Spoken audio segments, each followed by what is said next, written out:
What up? How's everybody doing tonight? Jace here. So, as is the nature of things around here, I'm doing everything at the same time. Testing stuff, running stuff, doing stuff, including shit that I've never laid my hands on in my life. I mean, I've used drum pads before, I shouldn't say that, but everything now is coming through this lens of FAF, which stands for fast as. And I kind of want to be able to make Machina work in a way. If you're familiar with Machina, it is a drum MIDI drum pad. Um, this thing right here. Okay, I'm using the Micro. I chose the Micro specifically because number one, it's got great pad sensitivity and it's small. I'm not looking for the two screens of information right now that the Machina standalone can do and the big one can do. I just got enough on a plate right now. I want to be able to write some drum lines. I want to be able to edit those drum lines.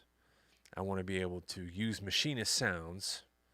And I want to be able to use Logic as my main sequencer. I really don't want to get into using Machinist sequencer within Logic. Something about sequencers within sequencers starts to get on my nerves a little bit. For right now, when I'm talking about all the heavy lifting being done by, synth pads, bass lines, orchestration, piano, electric guitar, whatever. I just want really good sounding pads. So, yeah, let's take a look at this for a second. I'll show you what I've done here. Let me move my lid out of the way. Yeah, so I have built Machina into my main template that I use. This is my template that takes a track from a splurge all the way to a master, and now I've got built-in Machina routing. I've managed to go ahead and split the patch. I've used a multi output instance of this and into 16 channels that are controlled from the one main. So when I move around over top of this, let me see if I can bring the screen in here at the same time for you. Yes, no, yeah, okay.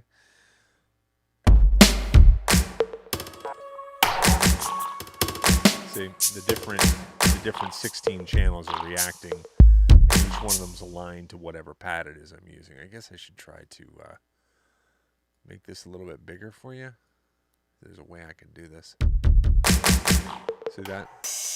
I'm moving around, and they're moving around in here. But yet, when I go ahead and I sequence a line, what should happen is I should get this MIDI data in my main Machina on this folder track, triggering all 16 of those channels. Let's hope.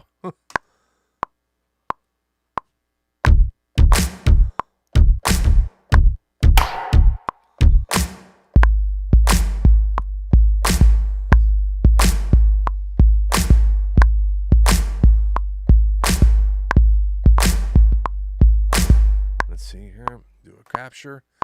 And whammo bammo, there it is. Okay, now this is interesting.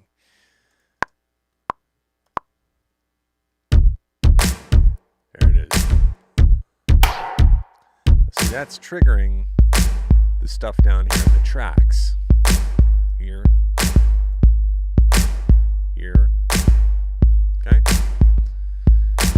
So it means when it comes time for me to export stems, I can export them directly to track, which is important to me. Yeah, I'm going to be doing mixing on a drum bus. The main drum kit buses I'll be doing mixes on, but I also want to be able to go in here and do frequency cuts, whatever else I need to do on a fast mix to get these things moving in the direction they need to go. So I'm just going to go ahead and lay down a little bit of a line here. See what we can do. And let me see here. Okay. Turn on my metronome.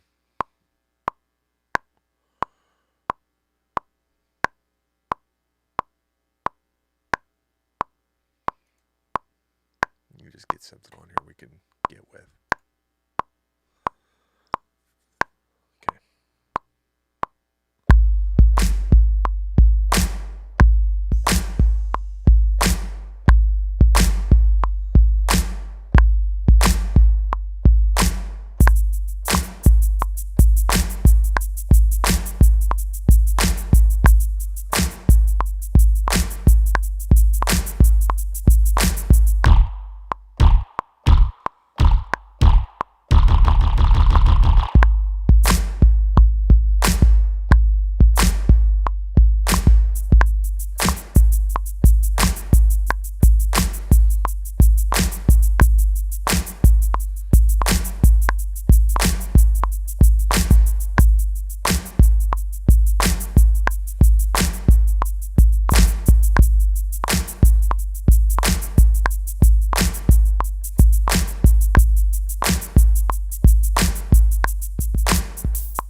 So I do want to be able to perform these in. I'm going to be doing a lot of drum pad practice and getting my chops back on the drum pads. I've used them a lot before. It's just been a while.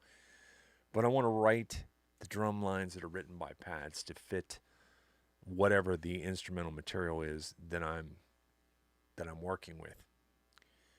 If it's keyboard-based synth, or if it's arpeggiated, stuttering lines, gated things, or even orchestration that is leaning in the electronic direction that I'm going in with a lot of stuff. These are, all things that I want to be able to do with pads. So you're going to be seeing me use these a lot more. Also, I would point out that the reason I have these positioned here, is because that's where my speed is. I'm seated in this position at the piano.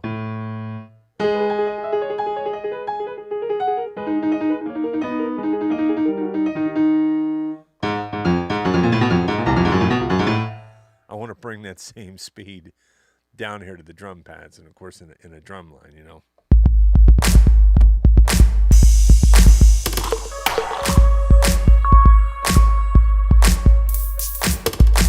whatever the case is. These pads switch positions. I'm going to be picking pads specific for certain kinds of things and everything else. So I'm going to lay down just a little bit more here so I can truly call this a quick and dirty splurge and capture just a little bit more of this. What is not, I look for really simplistic bass and snare lines. I'm not looking to go wild here.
So that's that story, and I'll be coming back with more of this in the future. I'll probably adjust this position yet even more that's happening down here that you can kind of see, getting it dialed into place so that I'm can get into it and out of it really fast.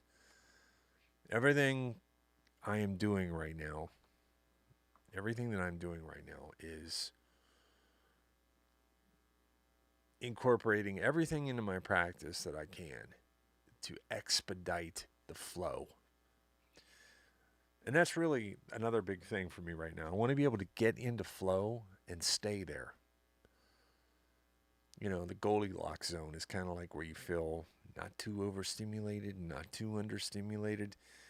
Nothing's like pissing you off because it's out of reach or whatever else. You got to wire this up, set this up, fix that, find this. Where's this? Where'd I put that? All that shiz is not conducive to getting the ball moving, you know, and keeping it there, to be in that place where it's just like move, react, move, react, move, react, move, react, move, react. Although I'm going to be following checklist items and I'm going to be taking directions which are made in advance, I am going to increase the likelihood that I can get into a situation where ideas are flying at me that are literally like the music is talking to me. That's what I want to try to encourage as much as I can. Okay. I think this was a successful experiment in as much as integrating machining into logic in a way that does all those things I just said. Peace out.